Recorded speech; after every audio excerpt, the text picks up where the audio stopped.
little ones, it's Nana. So great to see you at story time today. This is today's book, another holiday tradition about Frosty the Snowman. Frosty is so cool. He brings so much joy to everybody at Christmas. Yes. And it is written by Diane Muldrow, illustrated by Robbin Cuddy and Josie Yee. Look at that. He's got magic all around his head, making everything happy and joyful. It all started with the snow, the first snow of the season.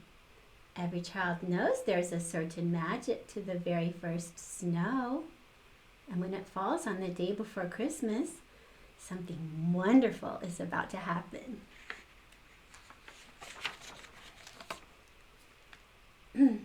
Children, back to your seats, called the teacher. The snow can wait. I've hired Professor Hinkle, the magician, to entertain us for our Christmas party. Unfortunately, Professor Hinkle was just about the worst magician in the world. And so I put the eggs into my magic hat, said Professor Hinkle. Abracadabra, and voila, the eggs have turned into a mess. Where did my rabbit go? Hocus Pocus, where are you? He didn't know that his rabbit, Hocus Pocus, was hiding in the hat. Inside the hat right there. Oh no! The hat hopped away right into the trash can. Professor Hinkle says, the only thing this hat is good for is the trash can. So when he throws it, it goes in the trash, okay. But the hat didn't stay in the trash for long. The hat, with Hocus Pocus underneath, hopped out the door. That was when the bell rang. The children were free for the whole Christmas holiday. Woohoo! There goes that! Hey, look at the snow, cried the children as they ran outside. They worked together to build the first snowman of the season. Once the children had given him eyes, a nose, and a mouth, it was time to name him. How about Frosty, said Karen. Frosty the Snowman. The children danced around Frosty as they sang about his button nose and his eyes made of coal. Come back here, you, cried Professor Hinkle, chasing Hocus Pocus. Suddenly a gust of wind blew the hat onto Frosty's head. Wonder what's gonna happen. Happy birthday, said the snowman. Karen gasped and said, that hat brought Frosty to life. It must be magic.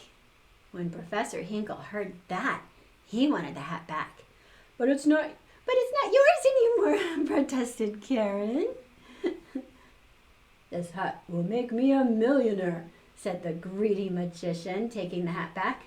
Hocus Pocus felt that the hat did really belong to Frosty. So he hopped back to Frosty and the children as fast as he could to return the magic hat.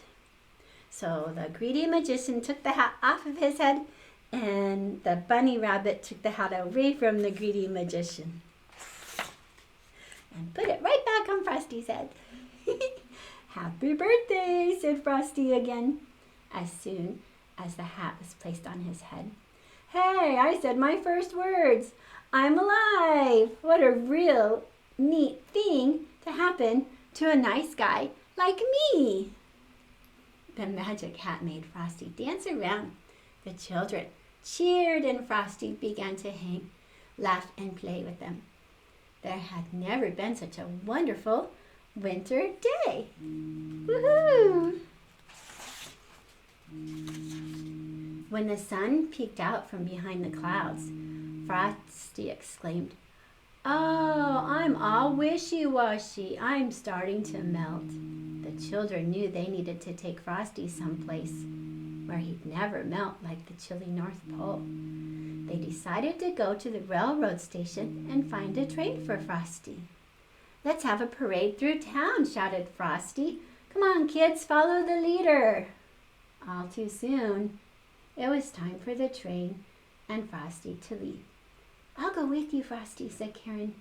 I'm sure I'll be back in time for supper. Karen, Frosty, and the Hocus Pocus jumped into a refrigerated boxcar on a freight train headed north. No one saw Professor Hinkle sneak under the train car and hold on.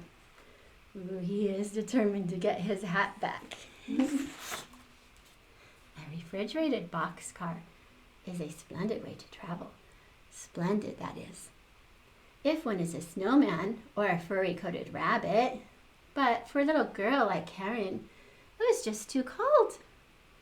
So when the freight train made a stop, Frosty got them all out. No one saw Professor Hinkle jump off, too. Frosty took Karen and Hocus Pocus to a wooded glen where they found animals decorating the trees for their big celebration. They knew Santa Claus was coming that night. After Hocus Pocus spoke to the animals, they agreed to build a campfire to keep Karen warm. But it didn't take long for Professor Hinkle to catch up with their friends. Oh, hopefully she will get warm soon. Get on my shoulders, Karen, cried Frosty. Frosty, since he was made of snow, was the fastest belly whopper in the world. Soon he and Karen were sliding down a hill, leaving that greedy Professor Hinkle far behind. At the bottom of the hill was a tiny greenhouse for growing tropical poinsettias for Christmas. It was a perfect place for Karen to stay warm. Frosty, you'll melt in here, warned Karen. I'll only stay inside for a minute, Frosty assured her. But that nasty Professor Hinkle caught up with them once again. He locked the door, trapping them inside. Oh no! That night, Hocus Pocus led Santa Claus to the greenhouse to save Frosty. By then, poor Frosty had melted completely. Don't cry, Karen, said Santa kindly. Frosty's not gone for good, you see. He was made of Christmas snow.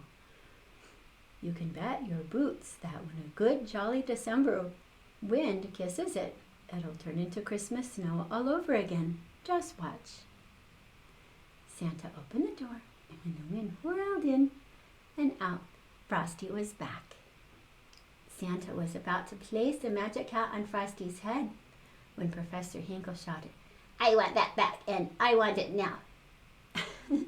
Santa replied, If you touch this hat, I'll never bring you another Christmas present. Go home right now and write, I am very sorry for what I did to Frosty 100 zillion times. Then maybe, just maybe, you'll find something in your stocking tomorrow morning. Professor Hinkle was very sorry indeed. He ran straight home to start writing. Happy birthday, said Frosty once more. Karen was happy to see her friend again. But now it was time to go home. Santa put Karen in his sleigh and promised her that he would take Frosty back to the North Pole with him. Karen hated to say goodbye to Frosty, but Santa said Frosty could return every year with the magical Christmas snow. Aw, they're saying goodbye. Till next time. Frosty waved goodbye, so he hurried on his way. As he hurried on his way, he shouted a promise to return the following Christmas, and every year he did just that. Merry Christmas! It was great to see you at Storytime today. See you next time. Bye, everyone.